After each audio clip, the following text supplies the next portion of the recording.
하나님의 말씀은 요한복음 12장 20절로부터 33절까지입니다. 신약성경 168쪽입니다. 신약성경 168쪽입니다. 요한복음 12장 20절로부터 33절까지 교독하시겠습니다. 제가 먼저 읽겠습니다. 명절에 예배하러 올라온 사람 중에 헬라인 몇이 있는데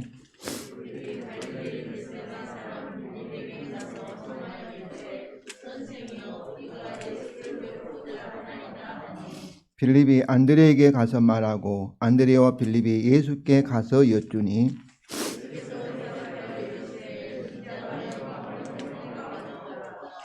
내가 진실로 진실로 너희에게 이르노니 한 알의 밀이 땅에 떨어져 죽지 아니하면 한 알 그대로 있고 죽으면 많은 열매를 맺느니라.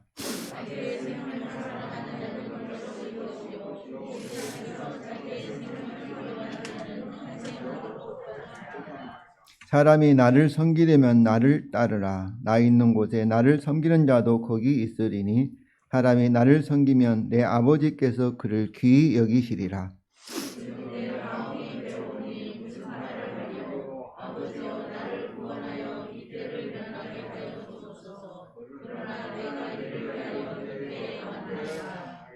아버지여 아버지의 이름을 영광스럽게 하옵소서 하시니 이에 하늘에서 소리가 나서 이르되 내가 이미 영광스럽게 하였고 또다시 영광스럽게 하리라 하시니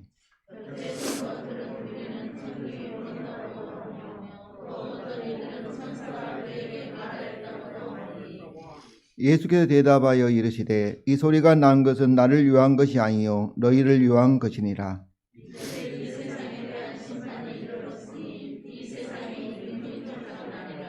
내가 땅에서 들리면 모든 사람을 내게로 이끌겠노라 하시니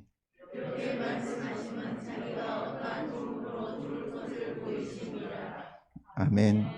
덴마크 철학자 이 키르케고르는 인생은 40부터가 아니다. 20부터도 아니다. 60부터도 아니다. 인생은 십자가로부터다 라고 말했습니다. 성도 여러분, 그가 왜 인생은 십자가로부터라고 말했을까요? 종료주일의 오늘 본문에서 예수님의 십자가 죽음을 통해서 그 이유를 살펴보기를 원합니다. 이 종료주일은 다윗의 언약에 따라 이스라엘의 왕으로 오신 예수님을 이게 환영하는 종려나무 가지를 들고 환영하는 의식에서 우리가 소위 종료주일이라고 불렀습니다. 우리가 12절부터 19절에 보면은 예수님께서 다윗의 이스라엘 왕으로서 예루살렘에 오셨다는 것이 계속 강조되고 있습니다. 종려나무 가지가 이스라엘 왕으로 예수님이 예루살렘에 입성하셨다. 그리고 그들이 불렀던 찬송의 내용도 호산나 찬송하리다 주의 이름으로 오시는 이 곧 이스라엘의 왕이시여 이렇게 이스라엘 왕으로 찬양을 하였습니다. 그리고 스가랴 9장 9절의 예언의 말씀도 예수님이 한 어린 나귀를 보시고 타신 것도 예수님이 이스라엘의 왕으로 예루살렘에 올라오셨다는 것을 강조하고 사도 요한도 16절에서 계속 이 일을 깨닫지 못하였다가 예수께서 영광을 얻으시리라 십자가에서 돌아가신 후에 이것이 예수께 대하여 기록된 것과 사람들이 예수께 이같이 한 것, 예수님을 이스라엘 왕으로 찬양하고 종려나무 가지를 가지고 예수님을 환영한 것임을 생각났더라. 이렇게 계속 세 번이나 이렇게 이것 타우타를 사용하여서 예수님께서 다윗의 언약에 따라 이스라엘 왕으로 예루살렘에 입성하셨다는 것을 강조하고 있습니다. 왜 이스라엘의 왕이 중요하냐면은 사실 우리나라는 지금 왕이 아니잖아요. 지금 대통령인데 대통령은 어떻습니까? 법적으로 우리 대한민국 국민을 이렇게 대표하는 분이 대통령입니다. 그래서 이스라엘 왕이라는 것은 이스라엘의 이 백성을 대표하고 또 다윗 언약에 따라 이스라엘 백성뿐만 아니라 이스라엘이 온 세계를 대표하잖아요. 그러니까 온 세상을 대표하는 왕으로 예루살렘에 오셨다 이렇게 볼 수 있습니다. 그러니까 저와 여러분을 대표하는 이스라엘 왕으로 우리가 불렀던 찬송 내용처럼 만왕의 왕으로 예루살렘에 입성하시는 겁니다.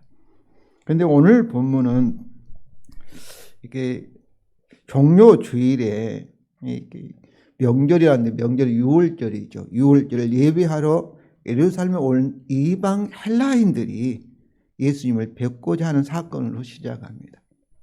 그들이 이 빌립과 안드레, 빌립과 안드레라면 빌립과 안드레의 이름이 헬라식 이름입니다. 그러니까 헬라어를 할 줄 아는 제자인 거죠.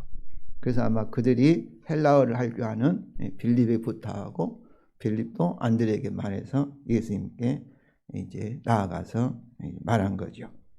그래서 예수님을 뵙고자 하는 이방 헬라인의 요청을 받은 빌립과 안드레가 가서 예수님께 우리말은 여쭈었다고 얘기는 여쭈니 그랬잖아요. 22절에. 근데 뭐라고 여쭐 것 같아요? 이방 헬라인들이 예수님을 만나고자 합니다. 어떻게 할까요? 그들을 만나시겠습니까? 아마 이렇게 예수님께 말씀하지 말씀 것입니다. 그런데 예수님의 대답은 무엇이겠어요?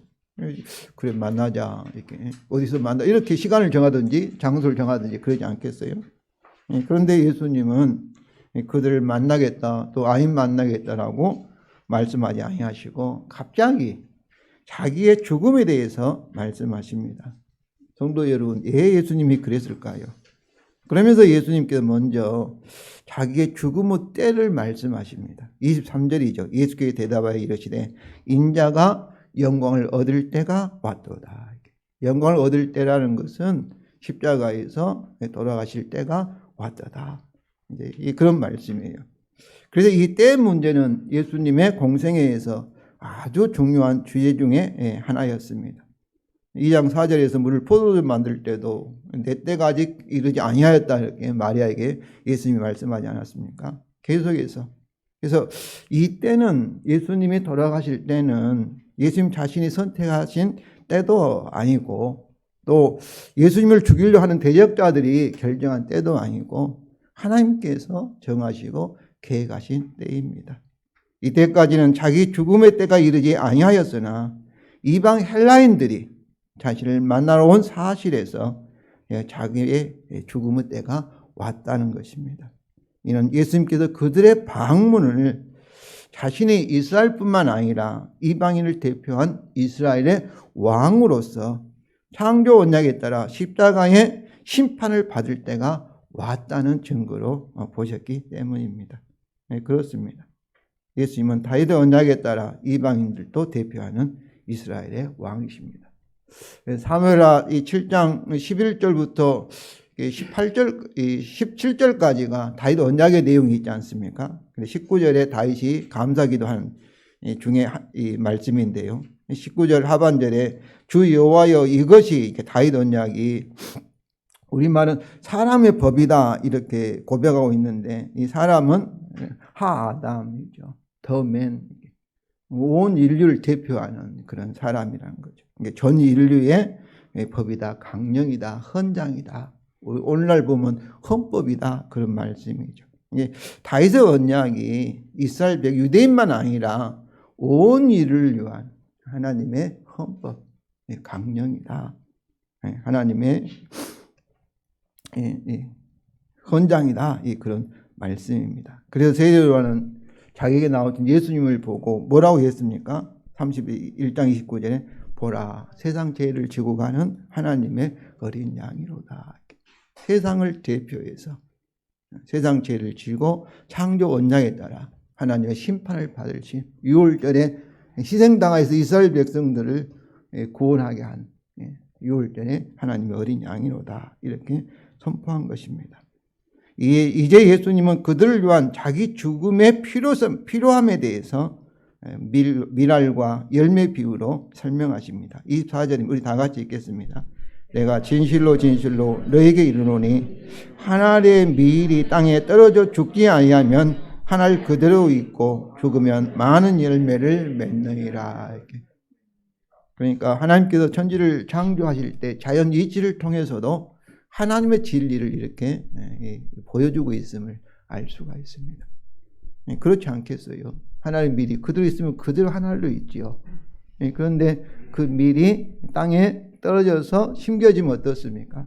싹이 나고 또 이 꽃이 피고 많은 열매를 맺는 것이 너무나 당연한 이치이지 않습니까? 이와 같이 십자가 비밀이 자연 계시 속에 많이 들어있음을 우리가 알 수가 있습니다. 하나님의 밀이 땅에 떨어져 죽어야만 많은 열매를 맺는 것 같이 창조 언약에 따라 많은 열매를 맺기 위해서는 예수님이 하나님의 밀이 되어야 된다. 하나님의 밀처럼 땅에 떨어져 죽는 것처럼 예수님께서 죽음이 필요하다. 그런 말씀이죠. 죽음을 통해서 하나님 심판을 통해서 창조 언약을 이루어야 된다는 것입니다. 그들을 구원하는 영생의 열매를 위해서 그들을 대표하는 이스라엘 왕이신 예수님의 죽음이 반드시 필요하다. 언약적으로 필요하다는 것이죠. 성도 여러분, 이같이 하나님께서 정하신 자기 죽음의 때의 임박함과 자기 죽음의 절대적 필요함을 설명하셨음에도 불구하고 예수님은 자기의 임박한 죽음을 앞두고 우리와 같은 한 인간으로서 두려움과 근심을 경험하면서 하나님 아버지 앞에 기도를 하셨습니다. 27절부터 28절이죠. 지금 내 마음이 괴로우니 무슨 말을 하리요? 아버지여 나를 구원하여 이 때를 면하게 하여 주옵소서. 그러나 내가 이를 위하여 이 때에 왔나이다. 아버지여 아버지의 이름을 영광스럽게 하옵소서 하시니. 여기서 우리는 예수님의 갈등하는 마음을 볼 수가 있습니다. 인간의 절망적인 상황을 해결하기 위해서 오신 참으로 하나님의 보내심을 받은 자, 사명을 가진 자로서 인간적인 그런 괴로움입니다. 그런데도 아버지의 뜻을 확인하고 겸손하게 순종하려는 결단과 자기 영광이 아니라 아버지의 이름을 영광스럽게 하기를 원하는 그런 마음입니다. 그러니까 사람으로서 우리와 같은 인정한 사람으로서 이렇게 갈등하는 거죠. 우리들도 마찬가지죠. 항상 우리는 뭐 강철처럼 이렇게 가지 않고 항상 저도 의심할 때가 많습니다. 제가 정말 하나님이 계신가 의심할 때도 있고 내 구원이 확실한가 의심할 때도 있고 그러면서 우리가 생각하고 또 의심 가운데 다시 확인하고 또 확인하고 가는 것이죠. 성도 여러분, 저는 우리 성도들에게 이렇게 의심하기를 원합니다. 무조건 받아들이지 말고 생각해 보는 것이죠. 정말 그럴까 질문하고. 그러나 확신하는 것은 복음의 진리는 너무나 진리이기 때문에 우리가 의심한다고 해서 그 진리가 변한 거 아니거든요. 무조건 목사가 말한다고 해서 따라온 것이 아니라, 왜냐하면 이 복음은 우리의 모든 것을 요구합니다. 세상을 따라가지 말고 세상을 부정하라고 요구하고 우리 자신을 이렇게 부인하라고 요구합니다. 그냥 부분만 10분의 1만 부인하라 하면은 그냥 목사 말 듣고 따라가도 괜찮아요. 10분의 9가 내 것이 있으니까. 그런데 주님은 모든 것을 요구합니다. 그런데 우리가 확인해 보지도 않고 남의 말 듣고 어떻게 그렇게 할 수 있겠어요? 정말로 우리가 주의 말씀대로 살기를 원한다면은 우리가 생각해 봐야 됩니다. 또 생각해 보고, 또 의심해 보고, 또 확인해 보고. 그랬을 때, 이 길이 정말로 생명의 길이구나. 나를 살리는 길이구나. 그런 확신이 됐을 때, 거기에다 우리 인생을, 자신을 부인하고 주님께 우리 인생을 다 맡겨드릴 수가 있는 것입니다. 그렇지 않겠어요? 누구 말 듣고 다 여러분을 버릴 수 있겠어요? 그럴 수가 없지요. 그러므로 우리 성도들에게 저는 목사가 말한다면 무조건 따르지 말고 그 말씀을 가지고 생각해 보라는 거예요. 그리고 자기 자신이 확인하고 진리를 확인했을 때, 이렇게 했을 때 내게 결코 손해가 아니다. 그런 확신이 들었을 때 여러분 자신을 부인하고 주님께 여러분 인생을 맡기시기를 바랍니다. 아버지의 이름을 영광스럽게 하옵소서라는 그 기도에 하나님 아버지께서 하늘의 음성으로 응답하셨습니다. 28절 하반절이죠. 이에 하늘 소리가 나서 이르되 내가 이미 영광스럽게 하였고 또다시 영광스럽게 하리라. 앞에 부정과거란 단 한 번에 있는 이렇게 그런 시제입니다. 내가 이미 영광스럽게 하였다는 것은 예수님의 십자가의 죽음으로 이루어지는 예수님의 사역의 완성을 의미하며, 또 미래 시제 다시 영광스럽게 하리라는 것은 십자가 후에 그 일어난 사건들을 통해서도 영광스럽게 하리라. 아마 부활 승천 하나님 보좌 우편에 앉으심을 통해서도 영광스럽게 하리라고 해석할 수도 있고, 예수님의 죽음의 결과로 많은 사람들을 구원하여서 저와 여러분 같이 하나님의 자녀가 되게 하는, 하나님께로 이끄는 것도 하나님께 영광스럽게 된다. 그런 말씀이죠. 이처럼 예수님은 오직 하나님의 영광을 위해서 십자가 길을 가셨습니다. 그리고 하나님 아버지께서도 예수님의 순종을 통해서 구속 사역을 통해서 영광을 받으신 것입니다. 그런데 예수님 외에 다른 사람들은 하나님의 음성을 들었지만 이해하지 못하였습니다. 우리 29절 30절 다 같이 읽겠습니다. 곁에 서서 들은 무리는 천둥이 울었다고도 하며 또 어떤 이들은 천사가 그에게 말하였다고 하니 예수께서 대답하여 이르시되 이 소리가 난 것은 나를 위한 것이 아니요 너희를 위한 것이니라. 우리가 그러지 않습니까? 참 믿어지지 않을 때는 그냥 기적이라도 봤으면 좋겠다. 이렇게 눈으로 보면 좋겠다. 근데 성도 여러분, 예수님 당시에 예수님과 악수하고 뭐 예수님을 만나고 예수님의 기적을 보았던 사람들이 다 예수를 믿은 것이 아닙니다. 기적적 신앙은 저도 기적이 일어나길 원합니다. 또 그런 체험도 있고요. 그러나 이런 신앙은 그것이 구원받은 신앙이 아닙니다. 우리가 보면 믿을 것 같지만 그러지 않아요. 처음에는 관심이 있죠. 호기심이 만족이 되죠. 그러나 우리가 구원을 받기 위해서는 성령께서 우리에게 지혜와 계시를 주시고 그리고 깨닫게 하시고 믿음의 선물을 주셔야만이 성도 여러분 확실히 우리가 믿음을 가질 수 있음을 아시기 바랍니다. 아멘. 성령께서 역사하셔서 죽었던 영혼이 살아났을 때 그때 알게 되고 그리고 내가 누군지를 알게 되고 주님이 누군지를 알게 되고 그리고 우리가 구원의 백성이 되는 거예요.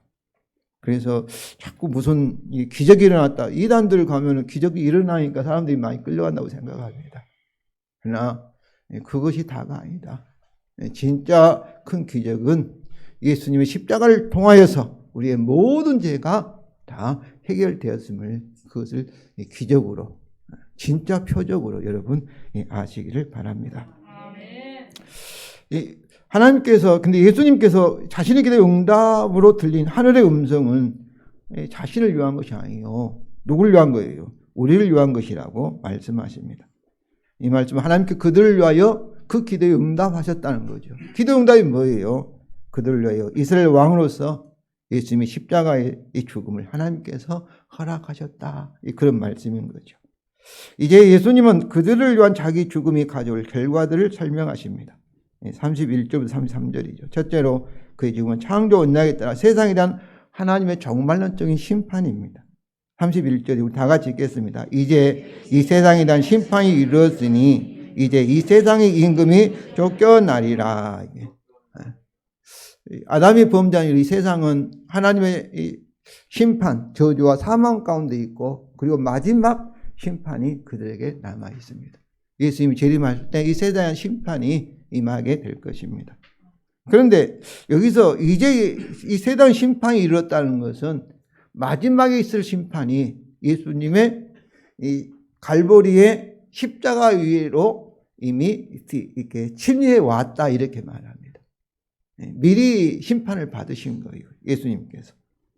십자가 죽음은 창조 언약에 따라 이 세상을 대표한 하나님의 종말론적인 심판이기에 이제 이 세상의 심판이 이르렀다 이렇게 말씀합니다.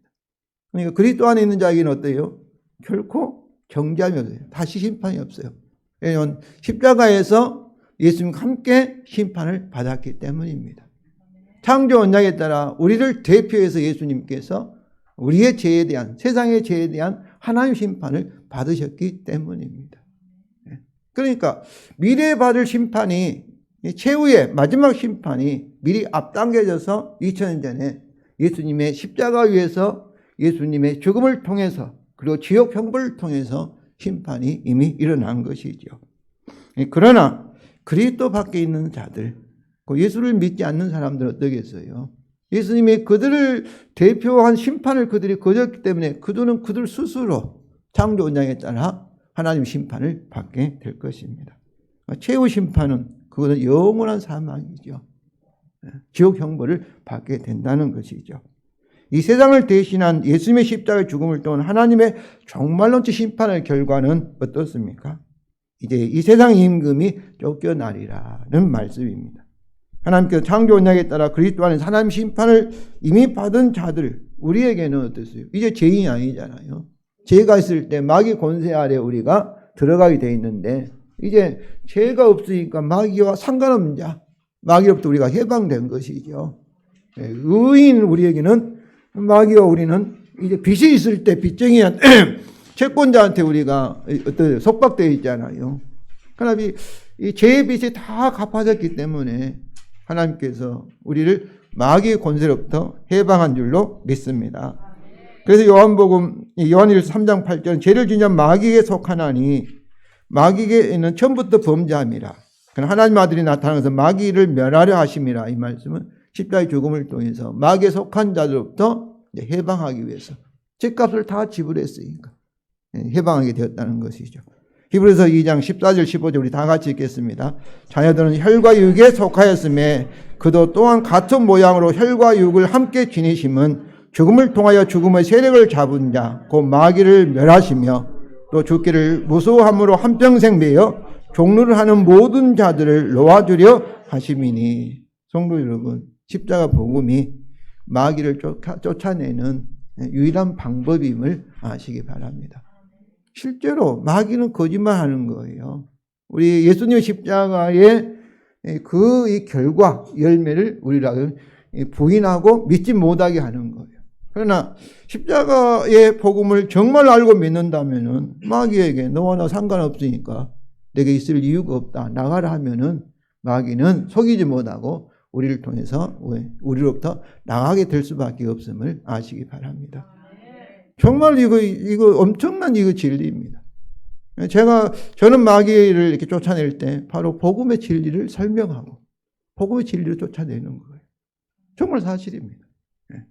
사실. 우리 선한 목자교회는 그런 일이 없는데 이전 교회에서는 마귀를 쫓아내는 일이 많이 있었어요. 거기는. 근데 쫓아내는 방법이 다른 거 아니에요. 진리가 우리를 자유케 한 줄로 믿습니다. 그러잖아요. 마귀가 거짓말로 우리 예수 믿는 사람을 속이려 하는 거죠. 거짓말인 줄 알면, 속임을 당하지 않으면 마귀는 물러가게 될 수밖에 없는 것입니다.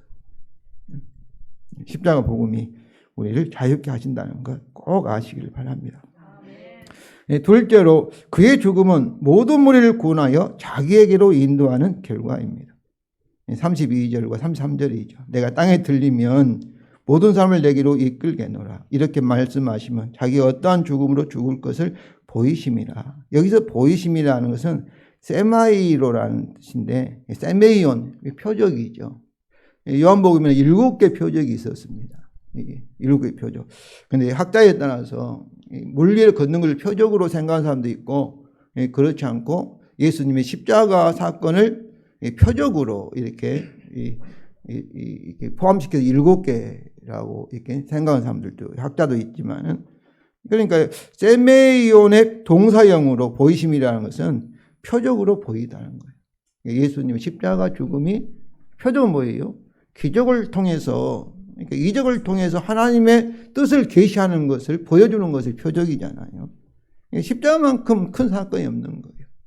세상에 있는 모든 악의 뿌리, 인간의 모든 문제의 그 뿌리를 제거한 사건이 예수님의 십자가 사건이라는 것을 여러분 아시기를 바랍니다. 그러므로 참으로 예수님의 십자가, 여러분이 기적을 보기 원하시면 최고의 기적을 보기 위해 십자가를 바라보시기 바랍니다. 정말로 그래요. 막 전쟁하고 지금도 막 요란하고 있지 않습니까? 서로 갈등하고 서로 대화가 안 되고 하는데 그것은 과정 중이에요. 결국 예수님 십자가로 결국 모든 문제가 해결될 날이 오고 있음을 여러분이 아시기를 바랍니다. 성도 여러분, 이방인들이 예수님을 만날 수 있는가 질문, 예수님은 자기의 죽음으로 대답하였을까요? 왜냐하면 그들을 대신한 예수님의 죽음을 통해서만이 그들을 죄에서 구원하여서 예수님께로 이끌어 영생을 공동으로 소유하는 영원한 연합을 이루게 하기 때문입니다. 32절이죠. 내가 땅에서 들리면 모든 사람을 내게로 이끌겠노라. 그렇습니다. 예수님은 이방 헬라인과 단순히 만나서 차나 마시고 잡담하는 그런 인간적인 만남이나 친교를 원한 것이 아닙니다. 창조 원약을 다 이룬 자가 자기 죽음을 통하여 이루는 죽음을 통하여 그들과 다시는 분리할 수 없는, 다시는 끊어질 수 없는, 다시 헤어질 수 없는 영원한 연합, 영원한 가족, 참으로 이 헤세드 사랑, 영원한 사랑의 결합을 그들과 결합을 예수님께서 마음에 두셨기 때문입니다. 우리가 이 세상에 우리 가족도 아주 소중하죠. 그러나 아내와 또 자녀 관계는 우리가 세상에 살아있는 동안만 가족입니다. 그러나 예수 안에서 형제 자매들은 우리가 사도신경 고백하였듯이 거룩한 교회 곧 성도의 교제, 성도의 교제라는 것은 공동의 소유, 공동 연합을 말합니다. 성도의 교제는 하나님의 가족으로서 영생을 소유하고 하나님 아버지와 한 아버지와 우리 한 주님을 공동으로 소유하는 이 공동체는 성도 여러분 영원한 것입니다. 이것이 진정한 가족인 거예요. 영원한 가족인 거예요. 그런다 해서 우리 세상의 가족을 무시하는 건 절대 아닙니다. 눈에 보이는 가족은 세상에 살아있는 동안만 이런 가족의 사랑을 통해 연합을 통해서 눈에 보이지 않는 예수 그리스도와 십자가의 죽음을 통해서 이 세상에 이루고 한 하나님의 창조 목적이 완성된 정말 그 영원한 천국 이 가족을 여러분 바라보면서 사시기를 바랍니다. 성도 여러분, 예수님은 자기 십자가의 죽음의 진리, 그 역사적 진리를 자기 제자들인 우리에게 적용하십니다. 25절이죠. 자기 생명을 사랑하는 자는 이를 잃어버릴 것이요 이 세상에서 자기 생명을 미워하는 자는 영생하도록 보전하리라. 바로 예수님에게 적용되었던 하나님의 미랄과 열매의 그 역설적인 진리는 우리에게도 적용이 되는 거예요. 우리가 예수를 믿는다 해서 말로만 믿습니다. 그거 아니에요. 정말로 믿는다면 어떠겠어요? 우리 생각이 바뀌고 세상을 보는 관점이 바뀌고 우리 삶이 말과 행실이 우리 신앙 고백과 일치하지 저도 일치하지 않습니다. 죄를 지을 때는 일치하지 않죠. 그러나 좀 우리가 그 방향으로 일치해 가는 것을 우리가 성화 구원이지 않습니까? 본인 자신들이 조금씩 느껴 경험할 수가 있습니다. 그러니까 우리가 고린도후서 4장 12절 사망은 내게 역사, 생명은 내게 역사한다는 말씀과 다 같은 얘기예요. 우리 몸에 예수의 죽음을 몸에 짊어지면 우리 몸에 예수의 부활 생명이 나타날 함이라 말씀과 같은 원리예요. 성도 여러분, 말로만 하는 것이 아니라 우리 신앙은 우리 전 인격이 포함되었다는 것을 아시기 바랍니다. 내 말과 내 삶이 그 속에 투자가 돼야 되는 거예요. 그래서 마태복음 16장 24절과 25절입니다. 예수께서 제자들에게 이르시되 누구든지 나를 따라오려거든 자기를 부인하고 자기 십자가를 지고 나를 따를 것이니라. 누구든지 제 목숨을 구원하고자 하면 잃을 것이요 누구든지 나를 위하여 제 목숨을 잃으면 찾으리라. 왜냐하면 우리는 두 주인을 섬길 수 없기 때문입니다. 우리가 마태복음 6장에서는 재물과 돈과 하나님을 섬길 수 없다고 말하지만은 그 돈에다가 우리 자신을 넣을 수도 있어요. 누가 우리 인생의 주인이냐? 바로 예수님이 내 인생의 주인인 줄로 믿습니다. 이것이 복음이 가르쳐주는 진리예요. 세상 사람은 다 자기가 자기 인생의 주인이라고 생각한 거예요. 그것은 내가 피조물인 것을 부인하고 내가 하나님이다 이렇게 주장하는 사람이에요. 그러니까 우리가 겸손이라는 것은 그냥 고개를 숙이고 에이 한다 겸손이 아니고 창조주와 피조물인 내 자신을 아는 사람이 진실로 겸손할 수가 있는 것입니다. 그러므로 예수님은 우리에게 자기를 따르라고 권면하면서 약속을 주십니다. 26절이죠. 사람이 나를 섬기려면 나를 따르라. 나 있는 곳에 나를 섬긴 자도 거기 있으리. 사람이 나를 섬기면 내 아버지께서 그를 귀히 여기시리라. 여기 섬긴다. 디아코네오. 이것은 종이 되다. 우리 집사를 할 때도 디아코스라고 하거든요. 그리고 그와 같이 집사님들은 섬기는 자, 그죠? 종으로서 이렇게 봉사자를 이렇게 봉사하다, 그런 뜻이죠. 그러니까 사람이 나를 섬기려면 예수님의 종으로서 그를 주님으로 섬긴다는 의미입니다. 그런데 섬기는 자가 어떤 거예요? 자기 마음대로 하는 자가 아니라 항상 주님을 의지하고 주님을 따라가야 된다는 것이죠. 즉 자기를 부인하고 예수님을 주님으로 믿고 따라야 한다는 것입니다. 근데 우리 한국교회의 가장 큰 문제는 예수님이 나를 위해 죽었으니까 내 제사 받고 천국에 갔다고 생각하고 이제 구원받은 티켓을 가졌다 하고 그 다음부터는 자기가 여전히 주인이 되어 있는 거예요. 그래서 교회 다닐 때도 내 마음에 안 들면 안 하고 항상 그렇게 생각하는 거예요. 그것은 반쪽 복음입니다. 예수님은 부활과 성적 하나 보다 우표를 통해서 뭐가 되셨어요? 우리의 주인이 되신 줄로 믿습니다. 그러므로 우리가 아니 내가 내 인생의 주인인가? 예수님이 정말로 내 인생의 주인인가? 예수님의 복음을 가지고 주에서 복음을 가지고 우리가 결정을 해야 합니다.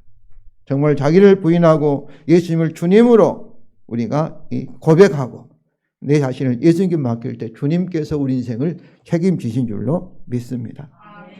그래서 예수님께 말씀하는 거예요. 나 있는 곳에 나를 섬기는 자도 거기 있으리니. 어떻게 있어요? 주님께서 있게 하신다는 거예요.